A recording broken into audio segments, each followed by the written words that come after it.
Muy buenos días a todos ustedes, amigos y hermanos. Saludamos en el nombre de Dios en este día especial y queremos entrar a un repaso nuevamente con ustedes y gracias a Dios poder acompañarlos en este día y Dios pueda ayudarnos a desarrollar esta hermosa lección de esta semana. Hermano Víctor. Muy bien, queridos hermanos, tengan ustedes muy buenos días, muy buenas tardes, muy buenas noches para los que pueden ver en este horario. Invitarles en este momento para desarrollar este hermoso estudio, esta hermosa lección que hemos tenido durante la semana. Quisiéramos que nos acompañen ahí donde ustedes están, lápiz y papel para poder apuntar algunos textos que lo vamos a analizar y vamos a compartir con ustedes en este día. Hermano Eduardo, antes de poder comenzar, quisiéramos orar. Exacto, vamos a poder comunicarnos con Dios y poder orar para que Él nos ayude a comprender esta lección. Maravilloso Señor, en esta mañana queremos agradecerte primeramente por la oportunidad que nos das de poder estar con tus hijos a través de estos medios, Señor, que es las redes sociales, esperando, Señor, que cada uno de ellos puedan entender y comprender lo que tú, Señor, has planeado y quieres, Señor, para con todos nosotros. Dios mío, en este momento, que tu Santo Espíritu sea el que guíe y el que nos dé la oportunidad de comprenderse. Te lo pido en el nombre de Jesús. Amén. Amén. Muy bien, entonces, hermano, tenemos el estudio de esta semana. El título para esta semana. El título para esta semana es El Verbo se hizo carne. El Verbo se hizo carne. El texto para memorizar se encuentra en el libro de Juan, el capítulo 1 y el verso 14, ¿no?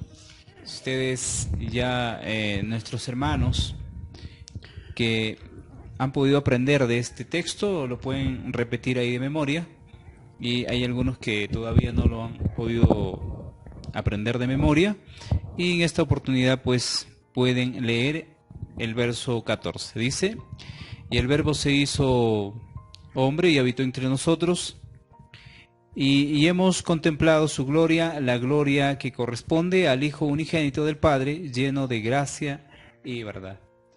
Entonces comenzamos con ese texto, hermano Eduardo. ¿Algo que agregar para poder ya entrar de lleno a lo que será este desarrollo? En esta semana hemos estudiado algo interesante, ya que durante las lecciones pasadas hemos venido diciendo lo que Cristo era anteriormente, antes de poder llegar a la tierra, y hoy encontramos claramente que Cristo, antes de que sucediera el pecado, Cristo ya existía. Por esa razón encontramos en San Juan, donde dice que el Verbo, o sea Cristo, se hizo carne y habitó entre nosotros. Es algo interesante que también el comentario bíblico nos hace mención de esto y dice que Jesús era el comandante del cielo igual a Dios. Sin embargo, descendió en desprenderse de su corona real, su manto real, y cubrió su divinidad con la humanidad. Amén. Entonces encontramos claramente aquí que el propósito de Dios al hacerse hombre, al hacerse carne, era en venir y tomar forma humana en todo aspecto, ¿no? Para poder ser semejante a esos hombres pecadores, pero poder vencer el pecado, ¿no? Entonces, hermano, vayamos entonces ahora a nuestra lección para poder comprender este bosquejo, en qué sentido hemos podido comprender y entrar a un análisis profundo de este tema. Amén. Yo sé que nos preguntamos, muchos de nosotros, o nos hemos hecho esa pregunta: el Verbo se hizo carne y habitó entre nosotros, dice el texto, pero ¿qué es el Verbo? ¿Quién es el Verbo? ¿Cómo se desarrolla todo en el sentido bíblico, ¿no? ¿Cómo se puede dar una explicación a esto? Y para eso el Señor nos ha dejado un registro que nos va a llevar a lo profundo de ese interés que tenemos, pero que no vamos a comprender en su totalidad.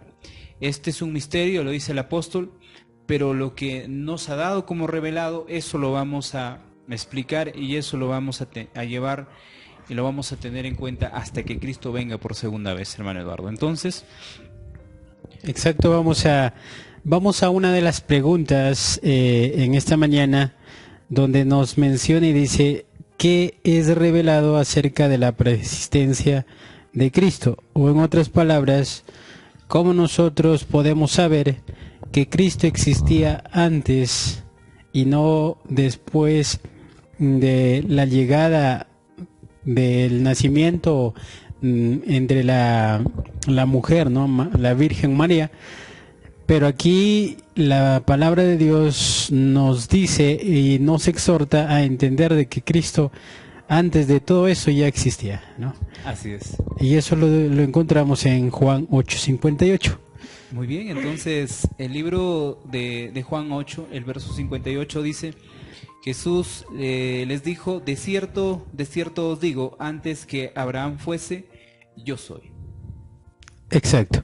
Entonces el Señor Jesús afirma completamente de que Él dice: antes de que Abraham existiese, yo ya era, en el sentido de que Cristo ya tenía una personalidad en el cielo. Uh-huh. Entonces la pregunta muchas personas se hacen: pero ¿cómo Cristo existía y nosotros tenemos la seguridad de la existencia? Uh-huh. Entonces el Señor mismo está diciendo, no lo está diciendo ni Juan, ni Pedro, ni ninguno de los apóstoles, el mismo Señor lo está diciendo a sus discípulos y le dice: yo antes de que Abraham existiese, ya existía, ¿no? Y una de las de los textos que también avalan a esto es Génesis, el capítulo 1, cuando el Señor le dijo: hagamos, ¿no? Entonces, sabiendo de que el Señor, el Padre y el Hijo estaban unidos en ese trabajo hacia la humanidad y también en la creación del hombre. Así es. Hermano, para enfatizar esa parte, antes de leer el testimonio, decirles a nuestros hermanos que hay registro bíblico que nos enseña que Cristo ya existía antes que viniese a nacer, ¿no? Entonces, como lo acaba de repetir, en el libro de Génesis, el capítulo 1 y el verso 26, el Señor dijo: entonces dijo, hagamos al hombre a nuestra imagen conforme a nuestra semejanza. Cuando nosotros analizamos este texto, preguntamos a quiénes lo dijo, ¿no? Unos podrían decir, le dijo a los ángeles, ¿no? Pero los ángeles son siervos que cumplen órdenes, pero más no están unidos a los misterios en los concilios que tiene que ver entre el Padre y el Hijo. En otras palabras, en la realización del mundo no lo consultó a los ángeles, sino lo consultó al Hijo. ¿Y cómo lo podemos comprobar? Únicamente buscando el libro de Juan, el capítulo 1, y vamos a ver que allí el mismo Señor se da a reconocer como el Dios que estaba desde un principio, y allí menciona lo que realmente Él era, ¿no? No sé si lo puede leer, hermano, capítulo 1, y verso 1 y 2. Nos dice de la siguiente manera: en el principio existía el Verbo, y el Verbo estaba con Dios, y el Verbo era Dios. Desde el principio estaba Dios, estaba con Dios. Entonces, está para analizar ese texto y no mucho ir muy lejos y decir que el Señor ya existía, ya estaba. En el principio era el Verbo, y el Verbo era con Dios, y el Verbo era Dios. Este era en el principio con Dios. Entonces, ese es un dato que tenemos que nos da la seguridad de que Cristo, antes que naciera, ya estaba su existencia, por eso menciona la preexistencia de Cristo, ¿no? Ya existía antes, y cuando uno se pregunta, pero ¿cómo vino a nacer si existía, no, hermano Eduardo? Entonces creo que vamos a ir a responder con lo que tenemos en mente y con lo que hemos estudiado. Vamos a responder esta parte. ¿Cómo? La gente se pregunta, ¿cómo, si Cristo ya existía, cómo vino nuevamente a nacer de una mujer? Y yo creo que la Biblia nos da la respuesta. No podemos explayarnos más de lo que no sabemos, pero tenemos respuesta para eso. Exacto. El Señor es Dios y la mente humana no puede llegar a comprender en totalidad lo que Cristo hizo, pero lo que sí sabemos es que tenemos un escrito donde el Señor existía antes y Él volvió a ser después de lo que Él ya era, ¿no? Entonces, el testimonio en el instructor de los jóvenes del 29 de agosto del 1900 nos dice: al hablar de la preexistencia, Cristo hace retroceder la mente hacia las edades sin fin. Nos asegura que nunca hubo un tiempo cuando Él no haya estado de estrecha relación con el Dios eterno. Entonces volvemos a decir, acá nos habla y nos dice que nos asegura que nunca hubo un tiempo cuando Él no haya estado en estrecha relación con el Dios eterno. Pueden pasar muchos años y la gente no va a poder entender, incluso científicamente no van a poder llegar a analizar cómo fue ese trabajo que Dios hizo al venir y tomar forma humana y nacer de una mujer, ¿no? Pero sabemos que estamos hablando de un Dios, que un Dios lo puede hacer todas las cosas posibles. Así es. Entonces, queridos hermanos, cuando empezamos a preguntarnos, porque siempre va a haber una pregunta, ¿cómo sucedió todo esto? No se puede dar una explicación muy clara, porque no se nos ha revelado a nosotros dar esa explicación. Si tratamos de explicar, no llegaríamos en su profundo interés. Entonces, solo nos basamos a un texto que se encuentra en 1 de Timoteo 3:16 y lo vamos a leer. Miren lo que el apóstol menciona, ¿no? Para que tengamos en cuenta y solamente aceptemos lo que está escrito, porque lo que no está escrito no podemos aceptarlo. Entonces, en 1 de Timoteo 3:16, el apóstol Pablo ya menciona lo que realmente es este tema, ¿verdad? Vamos a leerlo. Dice: sin discusión grande en el misterio de la piedad, Dios fue manifestado en carne, justificado por el Espíritu, visto por los ángeles, predicado a los gentiles, creído en el mundo, recibido en gloria. Tremendo, ¿eh? Entonces dice, grande es el misterio de la piedad. Indiscutiblemente, ¿no? El misterio de la piedad. La palabra misterio ya te conlleva a pensar de que no se puede hondamente sacar todo lo que necesitamos saber. Será un misterio hasta que Cristo venga. No se puede explicar. Hasta ahí nosotros nos podemos explayar y ahí nos quedamos para que el Señor ya tenga su explicación cuando venga por segunda vez, ¿no? Entonces, la encarnación de Cristo en su totalidad no se le puede explicar, pero sí se puede decir que nació de una mujer y fue engendrado únicamente por el Padre.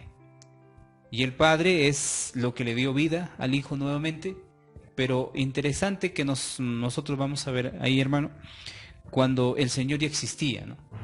Él existía y ya veía toda la creación, y nuevamente venir a nacer de nuevo es increíble, ¿no? Y tener una educación desde niño, llegar a sus 12 años y llegar a sus 30 años, eso es algo maravilloso que cuando nosotros nos damos cuenta, decimos, pero ¿cómo sucedió eso?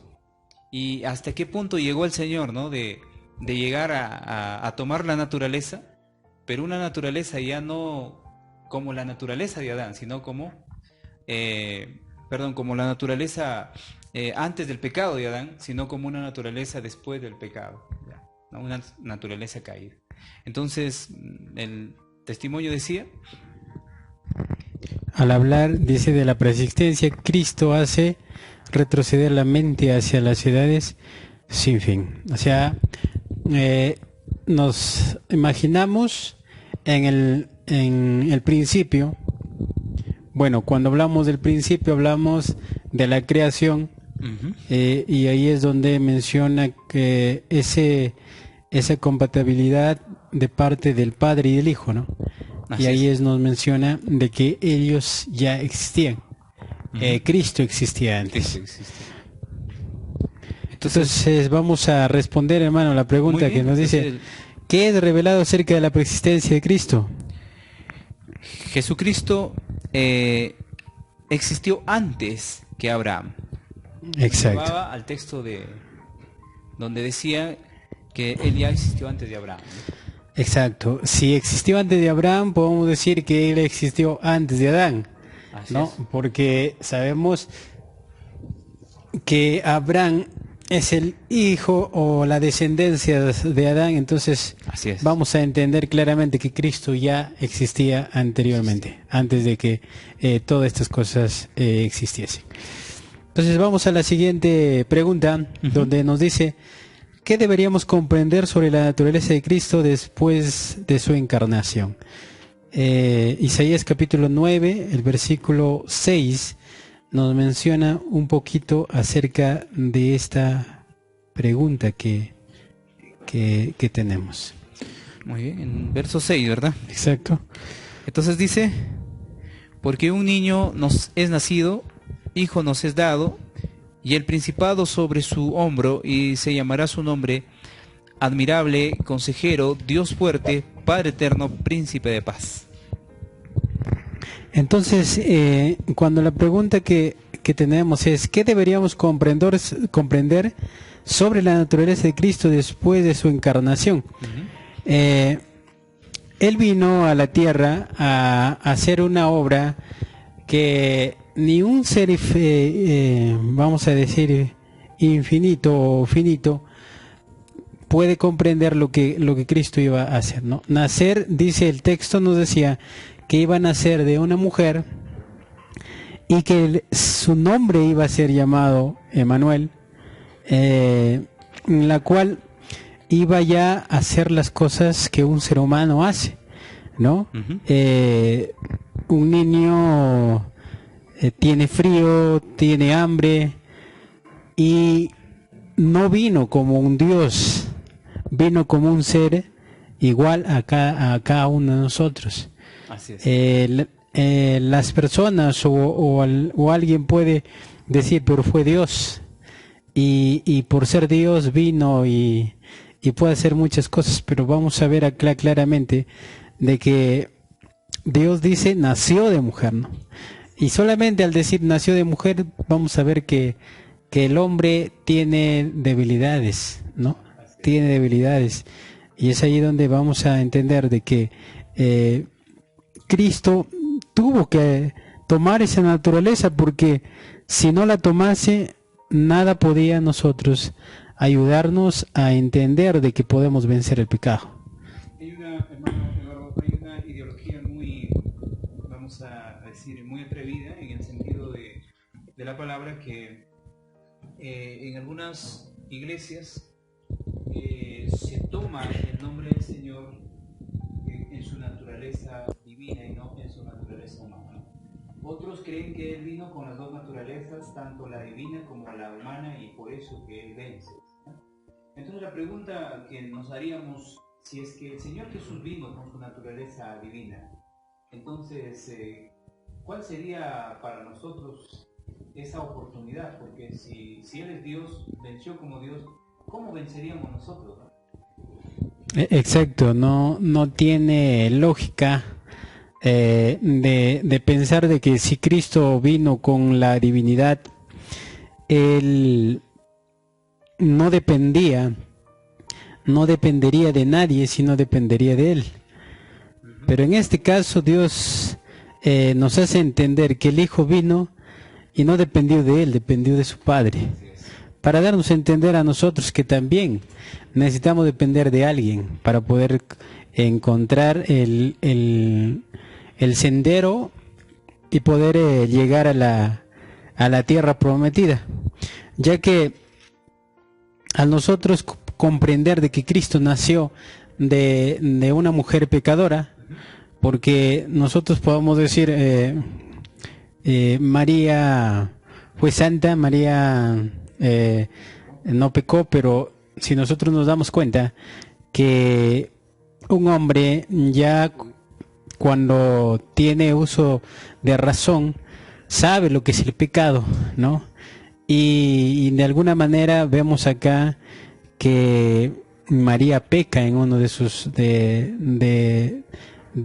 del camino hacia a comprender, ¿no? Cuando le pregunta a Jesús, pero ¿por qué nos hiciste esto, no?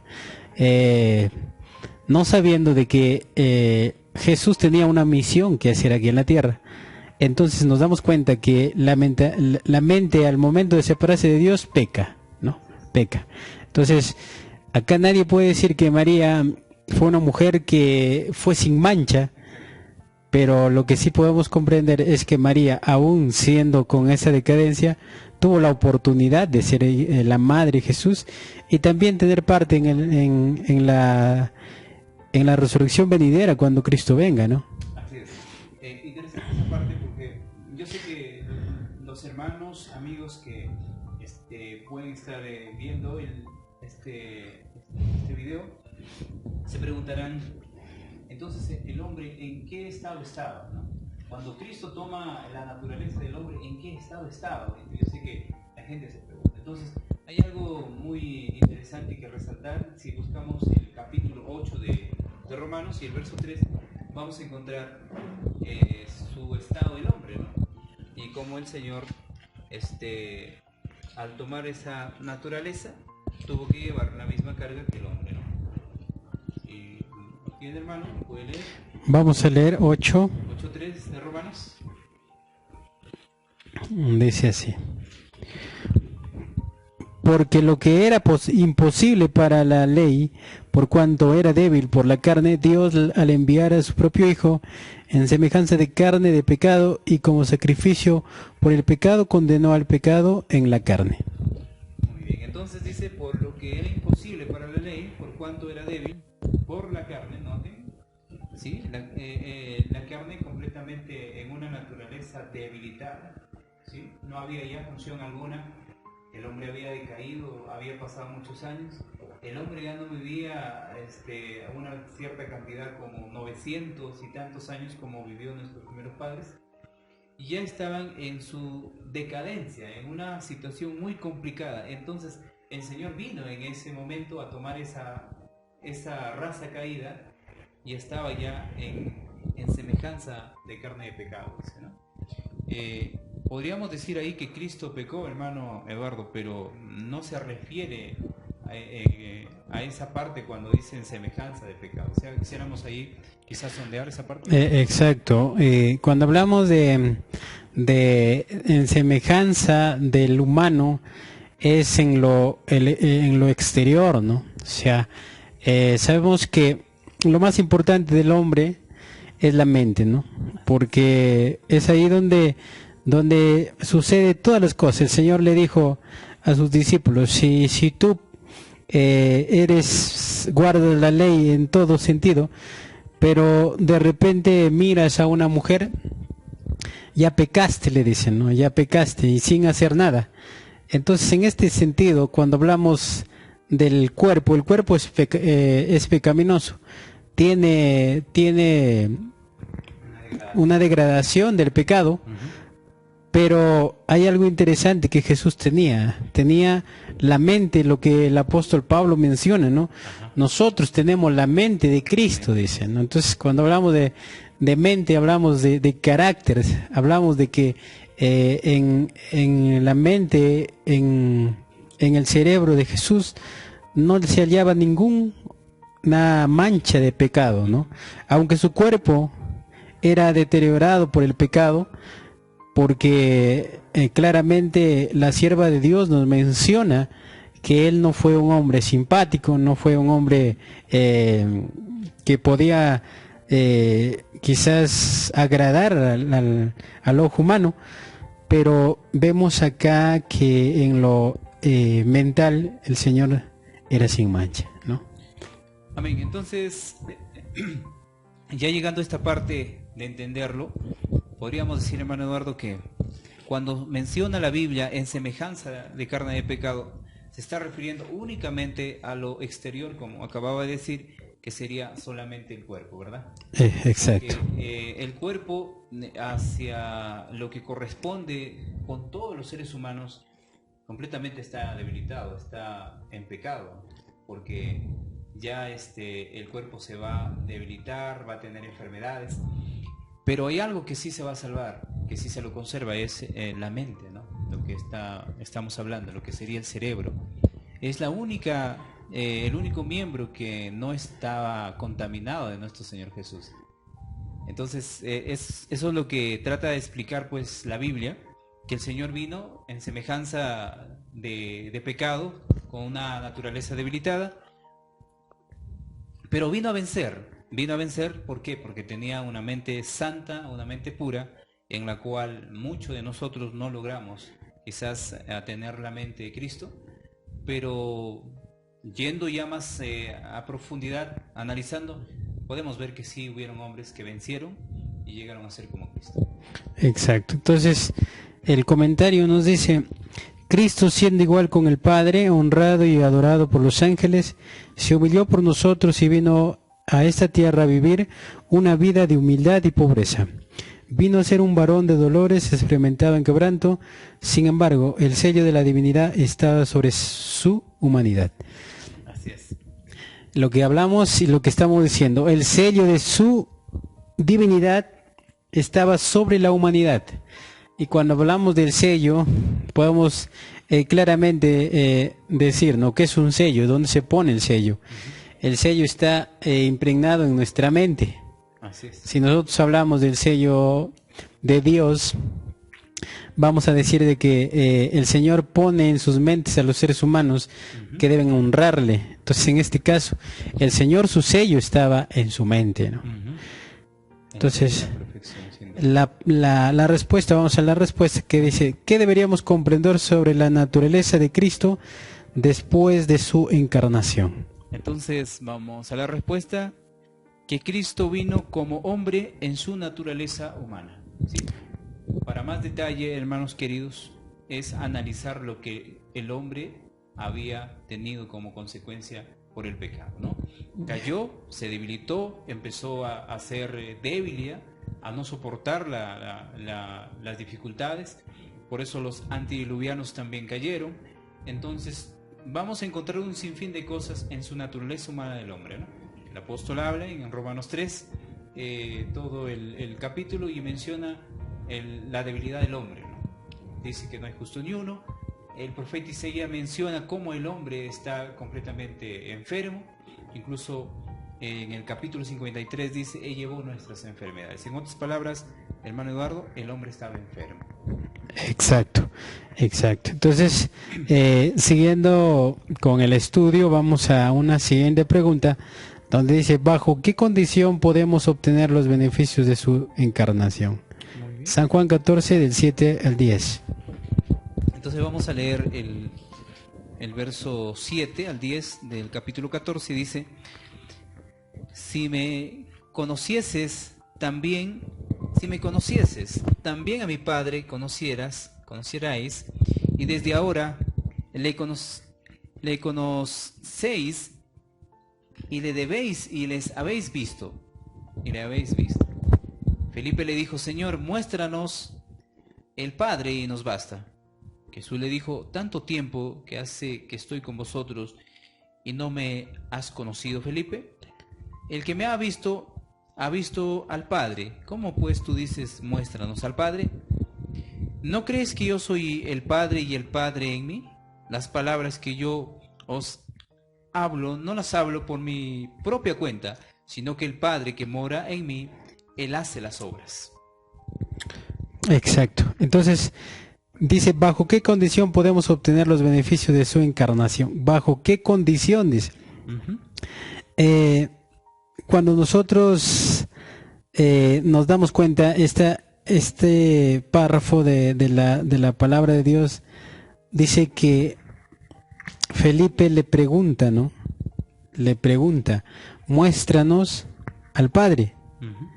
Pero el Señor le dice, yo he estado con ustedes, ¿no? Yo he estado con ustedes tanto tiempo y aún no lo conocen, no conocen al Padre. Entonces, cuando la pregunta nos dice, ¿bajo qué condición podemos obtener los beneficios de su encarnación? Nos damos cuenta de que tenemos que comprender que al ser de carne, así como Cristo, podemos nosotros lograr ver las maravillas de Dios sin necesidad nosotros de verlo a Cristo. ¿Cómo así? Vamos a ver un poquito lo que dice el deseado de todas las gentes, amén, amén, para comprender un poco. El Salvador anhela profundamente que sus discípulos comprendiesen qué propósito su divinidad se había unido a la humanidad. Vino al mundo para revelar la gloria de Dios, a fin de que el hombre pudiese ser elevado por su poder restaurador. Dios se manifestó en él a fin de que pudiesen manifestarse en ellos Jesús no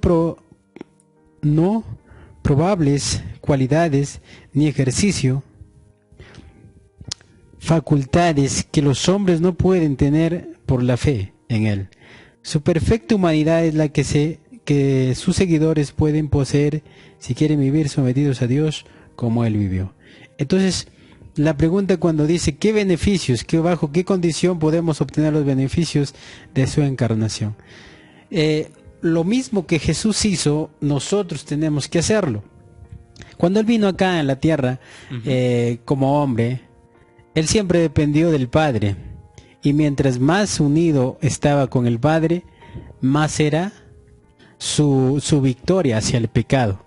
Por eso la sierva de Dios nos recomienda y nos dice lo que el discípulo tiene que aprender, ¿no? ¿Cómo nosotros podemos manifestarnos como Cristo en carne, sin pecado? Cristo claramente le dice a su discípulo, yo he estado con ustedes, pero dádese cuenta de que yo no estoy solo, dependo de mi Padre. Le dijo, nosotros somos uno solo. Si ustedes me ven a mí, están viendo al Padre. De alguna manera nosotros llegaremos a comprender y tener esa capacidad de también estar unidos con el Padre, ya que el Señor nos dejó un ejemplo de cómo poder manifestar esa parte. Amén. Entonces, hay algo que viene en mente de entender cuando realizamos esta pregunta: ¿en qué condiciones debemos estar para recibir la bendición, ¿no?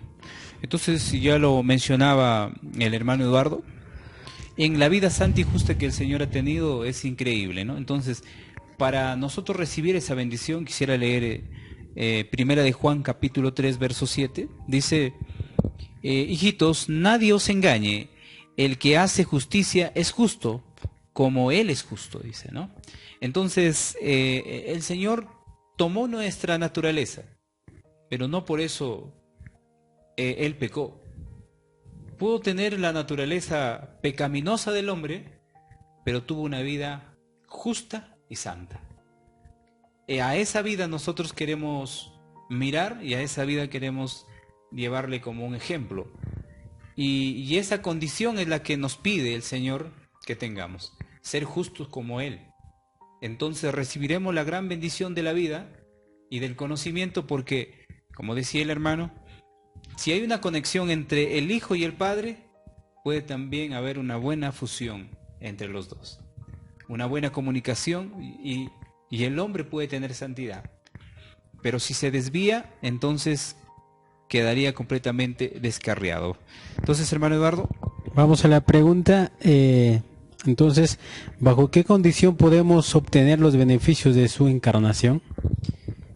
Bajo la condición de su perfecta humanidad. Exacto, ¿no? La perfección es la que nosotros nos lleva a unirnos con el Señor. No hay teoría vana como muchos de los predicadores dicen que nosotros seguiremos pecando hasta que Cristo venga. Así es. Ya que no tiene ningún fundamento bíblico, porque el Señor claramente vino con ese propósito de lograr la santidad aquí en la tierra y nosotros también poder lograrlo si nosotros nos unimos a Cristo, ¿no? Entonces, hermano, para avanzar a la otra pregunta, el ser humano va a llegar a tener una perfecta, una perfección en carne humana, siempre y cuando nazca de nuevo. Exacto, es lo que dice el apóstol Pablo. Entonces, al mantenerse ya en una vida santa y pura desde su nacimiento, entonces ese hombre será a la imagen ya de nuestro Señor Jesús. Así es, así es. Vamos entonces a la siguiente parte, donde nos dice dónde se puede ver hoy la fusión de la divinidad con la humanidad, ¿no? Hay algo interesante en este texto, vamos a leerlo, 1 Juan 4:12. Muy bien, entonces dice, nadie ha visto jamás a Dios. Si nos amamos unos a otros, Dios permanece en nosotros y su amor se ha perfeccionado en nosotros. Entonces, el ser humano por sí solo no puede lograr nada. Así es. En San Juan capítulo 14, San Juan 15:5 nos dice claramente que Cristo es la vid y el ser humano es el pámpano o es la rama donde puede permanecer fresco, pero si se desliga de esa vid, dice el texto que no puede hacer nada. Entonces, acá cuando la pregunta nos hace, ¿cómo puede verse hoy la fusión de la divinidad? Sabemos que si nosotros estamos unidos con Cristo, nada de las cosas que el mundo pueda darnos nos va a hacer caer. Por eso que en el comentario bíblico nos dice, pero la humanidad de Cristo estaba unida con la divinidad y con esa fortaleza soportó todas las tentaciones que Satanás pudo acumular contra él. Y sin embargo conservó su alma sin contaminación de pecado.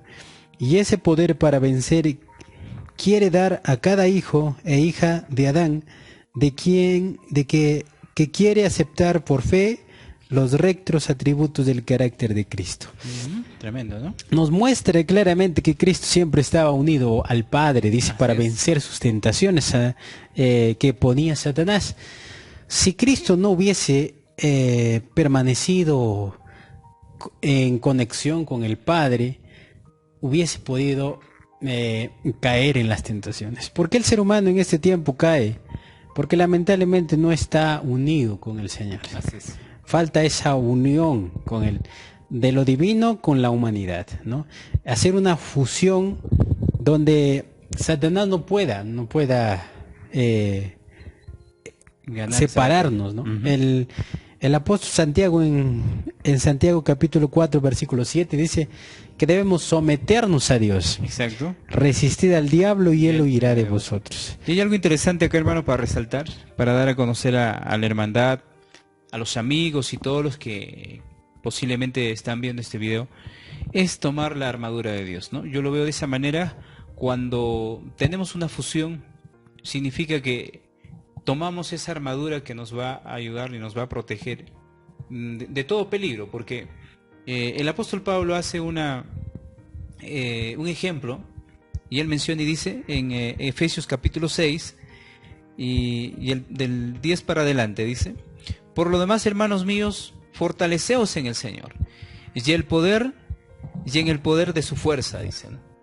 Y menciona y dice en el verso 11: vestidos de toda armadura de Dios, para que podáis estar firmes contra las acechanzas del diablo. Entonces, lo que decía el apóstol Santiago, someteos pues a Dios. El someternos a Dios es llevar lo que Dios ya quiere que llevemos, ¿no? Una nueva etapa de vida, una fusión entre Cristo y el hombre. Entonces, ¿quién da la fuerza en este sentido? Dice el verso 12, porque no tenemos lucha contra sangre y carne, sino contra principados, contra potestades, contra los gobernadores de las tinieblas de este siglo, contra huestes espirituales de maldad en las regiones celestes. Entonces, esa armadura no es una armadura literalmente, ¿no? No es una espada de acero, no es un escudo de acero, es completamente la bendita palabra del Señor. Y acá está toda esa armadura, que cuando nosotros nos vestimos de esa armadura, es una fusión interesante entre lo divino y lo humano. Así es. Entonces, vamos a responder la pregunta, ¿dónde puede verse hoy la fusión de la divinidad y la humanidad? Entonces la respuesta dice, soportar todas las tentaciones. Exacto, ¿no? Cuando nosotros vencemos la tentación, podemos darnos cuenta de que hay una fusión entre lo divino y lo humano. Pero si no vencemos las tentaciones, las pruebas, lamentablemente no estamos unidos con el Padre. Así es. Entonces vamos a la siguiente pregunta. ¿Cómo llegamos a ser transformados? ¿No? Apocalipsis 3:20, un texto bien conocido. Vamos a leer lo que nos dice. El texto comienza diciendo, he aquí yo estoy a la puerta, si alguno oye mi voz y entra, si alguno oye mi voz y abre, entraré a él, cenaré con él y él conmigo, ¿no? Exacto. El texto dice que Cristo está a la puerta. Y cuando hablamos de la puerta, estamos hablando de algo muy importante, ¿no? ¿Quién es el que abre la puerta para que vengan los buenos o malos pensamientos? Somos nosotros los que Así es. permitimos. Entonces, es por eso que si nosotros queremos vencer las tentaciones, cerramos las puertas y dejamos que solamente habite un personaje. En este sentido, cuando el apóstol Juan menciona y dice, he aquí yo estoy a la puerta, menciona de que Cristo está en persona humana o en persona divina, ¿no? Ahora nosotros sabemos que el Apocalipsis escrito después de la ascensión de Cristo. Entonces Cristo le dijo a sus discípulos, cuando yo me vaya, os dejaré un consolador, o os enviaré un consolador. Ese consolador es el Espíritu Santo. El mismo Cristo en espíritu hoy toca la puerta del hombre, que es la mente, y dice, déjame entrar. Si me dejas entrar, cenaré contigo. Y cuando dice cenar, hablamos, Jeremías menciona que cuando él vio o obtuvo su palabra, la devoró, dice, la comió. ¿Cómo nosotros o cómo el Señor nos ofrece el comer esa cena? Esa cena que representa su palabra, nos dice que nos va a llenar, ¿no? Y si nosotros al abrir esa puerta dejamos entrar, ya no pensaremos en lo del mundo, sino en algo espiritual, ¿no? Amén. Hermano Eduardo, me llama la atención este texto y la palabra cenar, y siempre me he preguntado por qué no es almorzar, desayunar, y por qué cenar. Entonces, viendo cómo menciona el texto y dice, he aquí yo estoy a la puerta y llamo, si alguno oye mi voz y abre la puerta, entraré a él, cenaré con él y él conmigo. Entonces, en una transformación que va a tener el hombre cuando entre Cristo a su vida, ¿no? Mis queridos hermanos y amigos, ¿es para qué? ¿Para vivir en esta tierra y ser famoso y que todo el mundo nos reconozca? Únicamente que no. Para cuando Cristo entre al corazón del hombre, a su mente, y lo transforme, únicamente el propósito de cada ser humano y el propósito del Señor mismo es de llevarlo a una nueva etapa en su vida, a una transformación diferente que será una nueva vida cuando Cristo venga por segunda vez. Entonces la Biblia nos relata que nosotros estamos invitados a una cena, ¿verdad? Entonces esa cena, una cena literalmente, que cuando el hombre deje entrar a su vida al Señor, entonces ya estará pues completamente en comunión con Él, y ese día habrá una gran cena con todos los que han sido redimidos. Pero en esta ocasión, la cena que podemos estar comiendo todos los días es una preparación para esa gran cena que se vendrá cuando Cristo venga. Amén, hermano. Entonces el comentario nos dice: así como un buen árbol dará buenos frutos, así el árbol que realmente es plantado en el huerto del Señor producirá buenos frutos para vida eterna. Los pecados que nos rodean son vencidos. No se permite que la mente de malos pensamientos, los malos hábitos son eliminados del templo del alma. Las tendencias que se han torcido en una dirección equivocada vuelven a encaminarse por el sendero correcto. Se cambian las disposiciones y sentimientos equivocados. Se reciben nuevos principios de acción y hay una nueva norma de carácter. Disposiciones santas e emociones santificadas son el fruto que da ahora el árbol cristiano. Se han efectuado una transformación completa.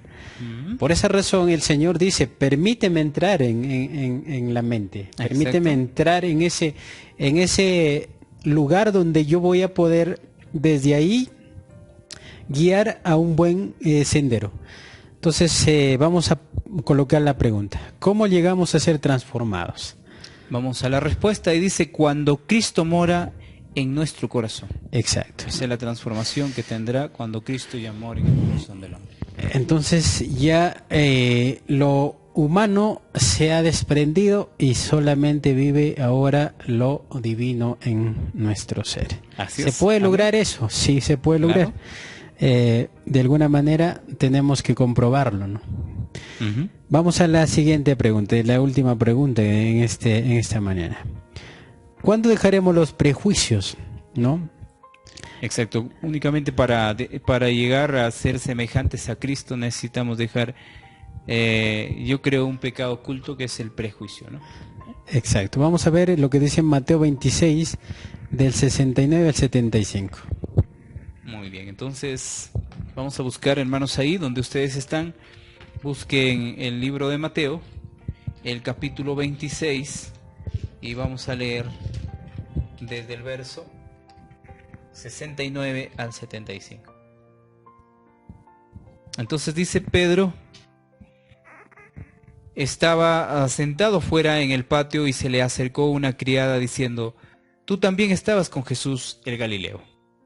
Mas él negó delante de todos, diciendo: no sé lo que dices. Saliendo él a la puerta, le vio otra y dijo a los que estaban allí: también este estaba con Jesús el Nazareno. Pero él negó otra vez con juramento: no conozco al hombre. Y él sigue mencionando. Un poco después, acercándose los que por allí estaban, dijeron a Pedro: verdaderamente también tú eres de ellos, porque aún tu manera de hablar te descubre, le dijeron. Entonces él comenzó a maldecir y a jurar: no conozco al hombre, y enseguida cantó el gallo. Entonces Pedro se acercó, se acordó de las palabras de Jesús que había dicho: antes que cante el gallo me negarás 3 veces. Y saliendo fuera lloró amargamente. Hay algo interesante en esta pregunta y en los textos que tenemos, es que vamos a ver lo que es un prejuicio, ¿no? Cuando nosotros no conocemos a una persona y alguien nos puede hablar mal de esa persona, nosotros somos prejuiciosos y hacemos caso a la voz de esa persona que nos dijo, ¿no? Y tenemos la seguridad como si lo conociéramos. Exacto. Entonces, acá Pedro aparentemente lo conocía a Jesús, ¿no? Lo conocía, pero en el momento de su negación, Pedro comprende que no conoce a Cristo. No lo conoce, sino que en ese momento empezó a maldecir, y Pedro era más prejuicioso que todas las personas. Uno puede decir: pero Pedro no es prejuicioso, pero el prejuicio nos hace que nosotros nos alejemos de Dios y no lo conozcamos a Él. Si alguien nos dice algo de alguien y nos dice esta persona es así, nosotros, ¿por qué esta persona nos dijo? Nosotros decimos sí, él es así, sin antes poder conocerlo. Entonces el testimonio nos dice algo muy interesante en esta parte. Mientras los juramentos embellecedores estaban todavía en los labios de Pedro, al momento de decir palabras soezas, el agudo canto del gallo repercutía en sus oídos. El Salvador desvió de sus ceñudos jueces y miró lleno a su pobre discípulo. Su mirada de Jesús, la penetrante a la mirada, a los ojos de Pedro, dice, al mismo tiempo los ojos de Pedro fueron atraídos a su maestro. En aquel amable semblante leyó profunda compasión y pesar, pero no había ira, dice. Al ver ese rostro pálido y doliente, esos labios temblorosos, esa mirada de compasión y perdón, su corazón fue atravesado como una flecha. Su conciencia se despertó. Los recuerdos acudieron a su memoria y Pedro rememoró, dice, la promesa que había hecho unas pocas horas antes de que iría con su Señor a la cárcel y a la muerte. Recordó su pesar cuando el Salvador le dijo en el aposento alto que negaría a su Señor 3 veces esa misma noche. Pedro acababa de declarar que no conocía a Jesús, pero ahora comprendía con amargo pesar cuán bien su Señor lo conocía a él y cuán exactamente había discernido su corazón, cuyas falsedades desconocía él mismo.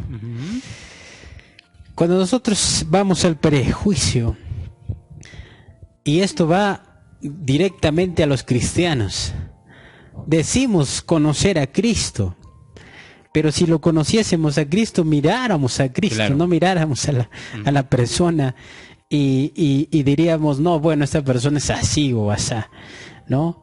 Pero Pedro se da cuenta, la mirada que penetra hacia Pedro, la mirada de Jesús, le hace romperse en llanto y decir, Señor, realmente no te conozco.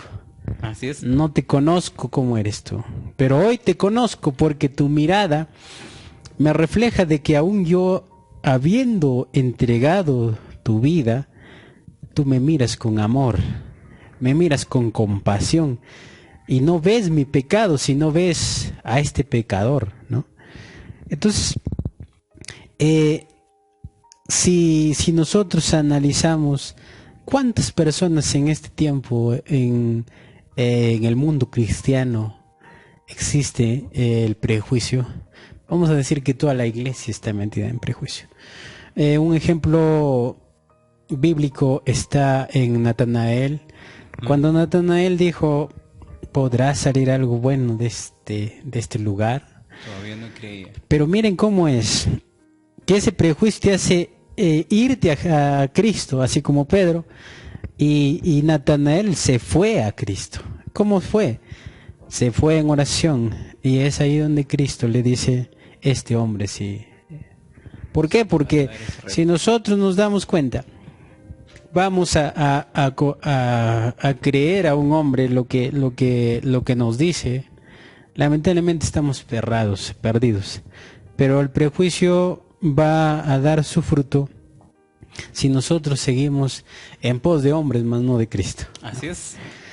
Entonces, hermano Eduardo, dice la pregunta, vamos a responder. Dice, ¿cuándo dejaremos los prejuicios? ¿Cuándo dejaremos los prejuicios, no? Entonces, el prejuicio es una molestia en el hombre que no lo va a dejar crecer, porque así como Pedro estaba lleno de prejuicios, ¿no? Que simplemente veía con la naturaleza humana y no dejaba entrar esa naturaleza omnipotente del Señor. Entonces, el día que lo negó a Cristo, vio su verdadera naturaleza de pecado en él y reconoció a Cristo como su Salvador. Entonces, ¿cuándo dejaremos los prejuicios? Cuando miremos a Cristo. Vamos a poner ahí, cuando miremos a Cristo Y bueno, podemos agregar también cuando tropecemos con la piedra, ¿no? Porque en ese momento Pedro se tropezó y pudo ver su verdadera condición como estaba. Exacto. Entonces, en conclusión, cuando nos damos cuenta que el Verbo se hizo carne y habitó entre nosotros, quiere decir claramente de que si nosotros nunca dejamos de ser lo que somos como humanos y dependemos de Cristo, no lograremos el objetivo que es llegar al cielo. Uh-huh. Un discípulo tiene que estar, dice, unido con Cristo.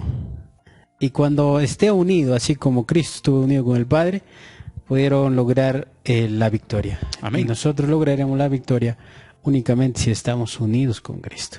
Amén. Entonces, ¿cómo lo podemos asegurar, mis queridos hermanos? Podemos asegurar entendiendo que Cristo pudo vencer en su naturaleza humana. Y una naturaleza no divina, sino una naturaleza caída por el pecado, pero pudo lograr vencer y caminar sobre el pecado. Entonces, como decía el hermano, sometiéndonos a Él es el único camino que nos puede dar seguridad de alcanzar la vida eterna. Entonces, hermanos, hemos llegado a la parte final de este bosquejo de la lección. Cada semana tenemos un bosquejo diferente, esperando de cada uno de ustedes hayan o puedan comprender, y si no hay comprensión, digamos al Espíritu Santo que nos enseñe, y también poder comentar si tienen alguna pregunta, alguna duda, y poder ayudarles a poder crecer espiritualmente. En este momento me despido y saludándoles, deseándoles un feliz sábado, que Dios les bendiga a todos ustedes. Igualmente, mis queridos hermanos, bendiciones, un abrazo para ustedes y un feliz sábado. Nos vemos en un próximo video. Bendiciones. Amén.